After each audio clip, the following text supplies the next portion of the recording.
ചേച്ചി കൂടെ അഭിനയിച്ച ഒട്ടേറെ നായകന്മാർന്ന് നമ്മുടെ രംഗത്തിലില്ല.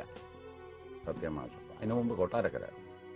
ഇതിപ്പം നമ്മുടെ ഇന്നസെന്റ് സാറ് ചോദിച്ചതുപോലെ ഒരു സ്റ്റേജിൽ ചോദിച്ചു, അവരുടെയൊക്കെ പുക കണ്ടിട്ട് പോകുള്ളൂ എന്ന് ചോദിച്ചു. അല്ല, ഇന്നസെന്റ് ആയിട്ട് ചോദിച്ചു. അതെ അതെ, എല്ലാം ഓഫ്കോഴ്സ് എല്ലാരും ഇന്നിപ്പോ അഭിനയിക്കുന്ന അവരുടെ പിള്ളേരുടെ കൂടെയാണ്. സന്തോഷമാണ്. മധുചേട്ടൻ എന്നോട് പറഞ്ഞു, അറിയാലോ, മധുചേട്ടന്റെ കൂടെ എത്ര പടം എന്നോട് പറഞ്ഞു, ഗോപകുമാറെ എനിക്ക് സിനിമ കാണാൻ, പഴയ സിനിമകൾ കാണാൻ ഒരു താല്പര്യമില്ല. കാരണം എന്നോട് അഭിനയിച്ചവരെല്ലാവരും മിക്കവരും മരിച്ചു പോയിരിക്കുന്നു. ഈ അഭിനേതാക്കൾ മാത്രമല്ല, ഡയറക്റ്റ് ചെയ്തവർ, ക്യാമറ വർക്ക് ചെയ്തവർ. അപ്പം അത് കാണുമ്പോൾ എനിക്ക് വലിയ വിഷമമുണ്ടെന്നൊക്കെ അദ്ദേഹം പറഞ്ഞിട്ടുണ്ട്.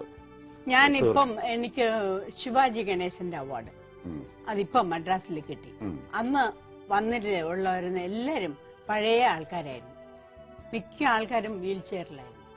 പക്ഷെ ആ പഴയ ആൾക്കാരെയൊക്കെ കാണാൻ വലിയ സന്തോഷമുണ്ടായിരുന്നു. ബിക്കോസ് അവരൊക്കെ വർക്ക് ചെയ്തുകൊണ്ടിരുന്നപ്പോൾ നമ്മൾ വർക്ക് ചെയ്തുകൊണ്ടിരുന്നതാണ്. അപ്പൊ ഞാനും വേറെ ഒരു റൈറ്റർ, ഗോപു എന്ന് പറഞ്ഞിട്ട്, അദ്ദേഹം ഒരു കോമഡി റൈറ്ററാണ്. അദ്ദേഹം മാത്രമേ ഉണ്ടായിരുന്നുള്ളൂ. ബാക്കി എല്ലാവരും, ബിക്കോസ് അവർക്ക് ഞാൻ കണ്ടിട്ട് സത്യത്തിൽ പെട്ടെന്ന് മനസ്സിലായില്ല. പിന്നെ അടുത്ത് ചെന്ന് കണ്ടതിന് ശേഷമാണ് അവരാണെന്നുള്ളത് മനസ്സിലായത്. പക്ഷെ ഇപ്പോഴും ഉണ്ട്, ആൾക്കാരുണ്ട്, കുറെ പേരുണ്ട്. അത് ഉണ്ടാകുക, ഇനിയും അത്രയും ആൾക്കാർ ഇങ്ങനെ തുടരുക. കർമ്മയോഗിയായി ജീവിക്കുന്ന സുമാരി ചേച്ചിയുടെ കൂട്ടുള്ള ആൾക്കാരുണ്ടാകുക. സുമാരി ചേച്ചി ഈ അഭിനയ രംഗത്ത് തുടരുന്നത് സമ്പാദ്യത്തിന് വേണ്ടിയല്ല എന്ന് എനിക്ക് നന്നായിട്ടറിയാം. അല്ല, സമ്പാദ്യത്തിന് അല്ല എന്ന് പറയുന്നത്, അഫ്കോഴ്സ് നമ്മുടെ കയ്യിൽ എന്തെങ്കിലും ഉണ്ടെങ്കിൽ അറ്റ്ലീസ്റ്റ് ആർക്കെങ്കിലും എന്തെങ്കിലും ചെയ്യാൻ പറ്റും. ആർക്കും പോയി ചോദിക്കണ്ടല്ലോ. എന്റെ മകനായിക്കോട്ടെ ആരെങ്കിലും ആയിട്ട് ഇന്ന ആൾക്ക് എന്തെങ്കിലും കൊടുക്കണം താമോനെ എന്ന് പറയണ്ടല്ലോ. ഇതിപ്പോ എനിക്കായിട്ട് ചെയ്യാൻ പറ്റുമല്ലോ. അപ്പൊ അത് എന്റെ മനസ്സിന് ഒരു സന്തോഷമുള്ളൊരു കാര്യമാണ്. ചേച്ചി വളരെ കാലത്തിന് മുമ്പ്, കൊല്ലത്തിലേറെയായി, ഞാൻ കണ്ണാടി എന്നുള്ള എന്റെ പ്രോഗ്രാമിന് വേണ്ടിയിട്ട് മദ്രാസിൽ വെച്ചു. നമ്മള് മിക്കവാറും ട്രെയിനിൽ രണ്ടു മൂന്ന് പ്രാവശ്യം ട്രെയിനിൽ കണ്ടിട്ടുണ്ട്. ഇപ്പൊ കുറെ കാലമായി കണ്ടിട്ടുണ്ട്. ചോ രാമസ്വാമി ആണല്ലോ ഒരു മെന്റർ ഒരു കാലഘട്ടത്തിൽ ഇതിലേക്ക് കടത്തിവിട്ടതിനൊരു പ്രധാന കാരണം. അല്ല, ഞാന് YG പാർത്ഥസാരഥി അദ്ദേഹത്തിന്റെ നാടകത്തിൽ അഭിനയിച്ചുകൊണ്ടിരുന്നു. ഞാനും രാഗിണിയക്കനായിരുന്നു അതിലൊരു ഇമ്പോർട്ടന്റ് റോള്. അപ്പൊ രാഗിണിയക്കന്റെ കൂടെ ഞാൻ പോകുന്നത് കൊണ്ട് എനിക്കും അതിലൊരു വേഷം തന്നു. ഞാനും പട്ടു എന്ന് പറഞ്ഞിട്ട്, അദ്ദേഹമാണ് റൈറ്റർ. അങ്ങനെ അതിൽ അഭിനയിച്ചുകൊണ്ടിരിക്കുമ്പം അതില് ചോ രാമസ്വാമി അഭിനയിച്ചു. അങ്ങനെ അദ്ദേഹത്തിന്റെ ട്രൂപ്പിൽ പെണ്ണുങ്ങൾ ആരും ഇല്ല. അതില് എല്ലാരും ആണുങ്ങൾ തന്നെയാണ് പെൺവേഷവും കിട്ടുന്നത്. അങ്ങനെയായിരുന്നു.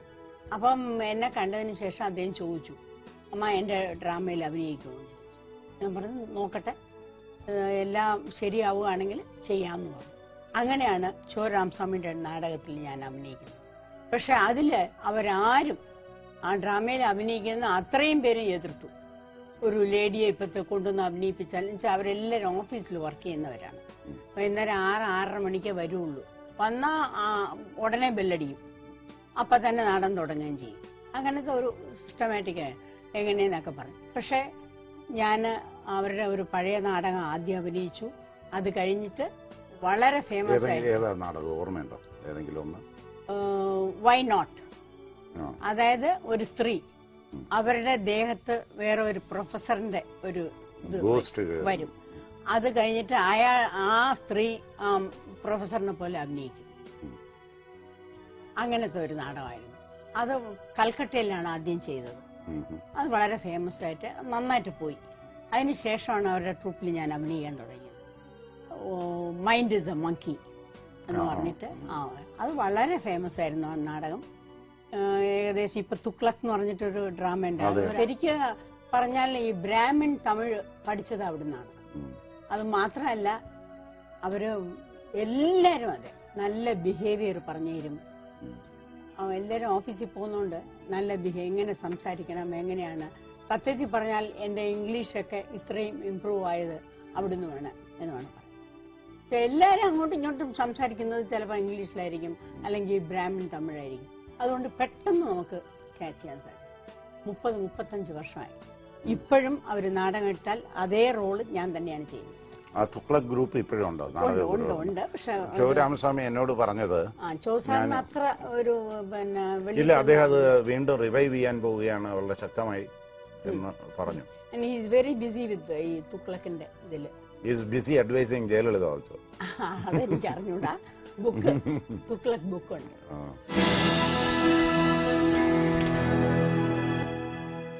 10ാം വയസ്സിലാണ് ഈ ഊരിരവ് എന്നുള്ള സിനിമ ചെയ്തത്. അത് AVM-ലായിരുന്നു ആദ്യമായിട്ട്. നമ്മളെപ്പോഴും പോകുന്നുണ്ട്.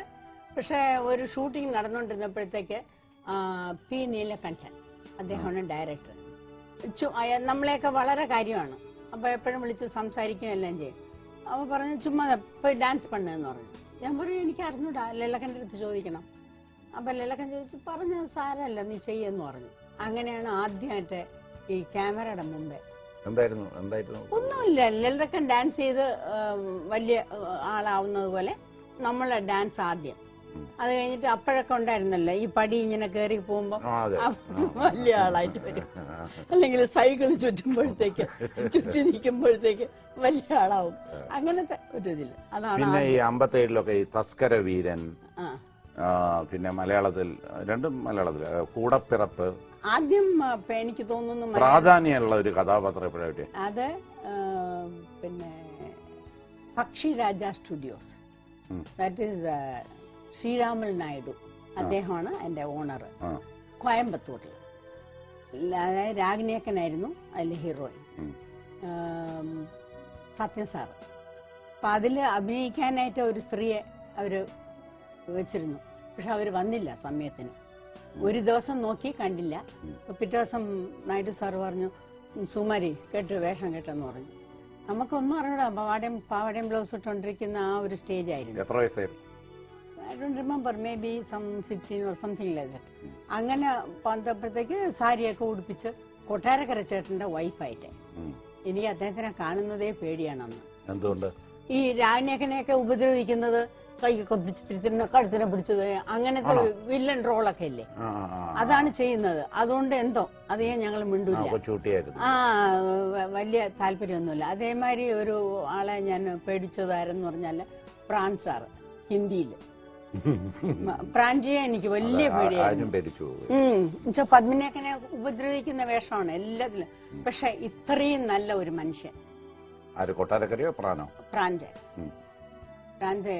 ഇത്രയും ഞാൻ എത്രത്തോളം പേടിച്ചോ അത്രത്തോളം ഞാൻ അദ്ദേഹത്തിനോട് തന്നെ പറഞ്ഞു, ഇതുമാതിരി ഞാൻ പേടിച്ച ആളാണ് നിങ്ങള് എന്ന് പറഞ്ഞു. അതിനുശേഷം വളരെ വളരെ ഇത്രയും നല്ല ഒരു മനുഷ്യനെ കാണാൻ ഈ സിനിമകളിൽ ഞാൻ പലപ്പോഴും കേട്ടിട്ടുണ്ട്, ചിലരെ നേരിട്ട് കാണുകയും ചെയ്തിട്ടുണ്ട്. നമ്മൾ ഏറ്റവും പേടിക്കുന്ന കഥാപാത്രങ്ങളായി വില്ലനുകളായി വരുന്ന കക്ഷികളാണ് ഒരുപക്ഷെ മനുഷ്യരെ ഏറ്റവും കൂടുതൽ സ്നേഹിക്കുന്നത് എന്ന് ഞാൻ കേട്ടിട്ടുമുണ്ട്. അവർ ചിലരെ ഞാൻ നേരിട്ട് കണ്ടിട്ടുമുണ്ട്. തമിഴിൽ തന്നെ ഉണ്ടല്ലോ MN നമ്പ്യാർ സാർ. അയ്യോ, നമ്പ്യാർ സാറ് അതായത് നമ്മുടെ വീട്ടിലൊരു ബ്രദർ ഉണ്ടെങ്കിൽ അദ്ദേഹം പോലും ഇത്രയും നമ്മളെ നോക്കൂല, അന്വേഷിക്കില്ല. അത്രത്തോളം നല്ല. നമ്മൾ അനാവശ്യമായിട്ട് എവിടെയെങ്കിലും സംസാരിച്ചോണ്ടിരിക്കുന്നു, അല്ലെങ്കിൽ വേറെ വേണ്ടാത്ത ആൾക്കാരവിടെ നിന്ന് സംസാരിച്ചോണ്ടിരിക്കുന്നു പറഞ്ഞാൽ അപ്പ പറഞ്ഞ ഈ കാര്യം. ഇപ്പോഴത്തെ ഹിന്ദിയിലെ വലിയ വില്ലന്മാരല്ലേ, അവരെ കുറിച്ച് ഇത് തന്നെയാ പറയുന്നത്. ഈ പൊതുവെ നായകന്മാരാണ് കുഴപ്പക്കാര്, വില്ലന്മാര് തമ്മിൽ. ഞാൻ അധികം നായകന്മാര് ഒന്നാം നസീറേട്ടൻ, സത്യം മാസ്റ്റർ, ഇപ്പൊ മമ്മൂസ, ലാല്, അങ്ങനെയൊന്നും ഇവരൊക്കെ എനിക്ക് സുമാരി ചേച്ചി കാണാത്ത മനുഷ്യരില്ല.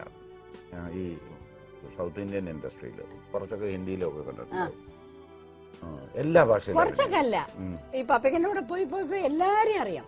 പ്രൊഡ്യൂസേഴ്സ്, ഡയറക്ടേഴ്സ്, ആർട്ടിസ്റ്റ്, പഴയ ആർട്ടിസ്റ്റ് എല്ലാരും. ഇപ്പൊ വന്നിട്ടുള്ള പിള്ളേരെ എനിക്ക് അറിയാം. എത്ര കൊല്ലം? 60 കൊല്ലമായില്ലേ ഇൻഡസ്ട്രിയില്? എന്താ നടക്കുന്ന ഈ ഇൻഡസ്ട്രിയില് ഈ 60 കൊല്ലത്തിൽ? What has happened to this industry ഈ 60 കൊല്ലത്തിൽ? സുകുമാരി ചേച്ചി ആദ്യം ഈ പാവാടക്കാരിയായിട്ട് പെട്ടെന്ന് സാരി ഉടിപ്പിച്ച ദിവസം മുതൽ ഇതുവരെ നമ്മുടെ ഈ സിനിമ ഇൻഡസ്ട്രിയിൽ എന്താ സംഭവിച്ചത്? പടം എടുക്കുന്നില്ലേ, ആൾക്കാർ അഭിനയിക്കുന്നില്ലേ, ആൾക്കാർ ജോലി ചെയ്യുന്നില്ലേ, ജനങ്ങള് പടം കാണാതെയാണോ ഇരിക്കുന്നത്? ഇതൊന്നും അല്ലല്ലോ. എവറിത്തിങ് എല്ലാം നടക്കുന്നുണ്ട്. അതല്ലല്ലോ ഇവര് പറയുന്ന സംഘടനകളൊക്കെ പറയുന്നത്. അല്ല, സംഘടനകൾ അന്നില്ലായിരുന്നു, ഇന്നുണ്ട്. പാതി നല്ലതിനാണ്, നല്ലതിന് വേണ്ടിയല്ലേ സംഘടനകൾ ഉണ്ടാക്കുന്നത്. ഇല്ല, അതല്ല അവരുടെ പരാതി. വ്യവസായം എവിടെയാണ് പരാതി ഇല്ലാത്തത്? അന്ന് പരാതി ഉണ്ടായിരുന്നോ? അപ്പോഴും ഉണ്ടായിരുന്നു, പക്ഷെ വെളിയിൽ പറയില്ല. എല്ലാരും അങ്ങോട്ടും ഇങ്ങോട്ടും സംസാരിച്ചത് തീർക്കും.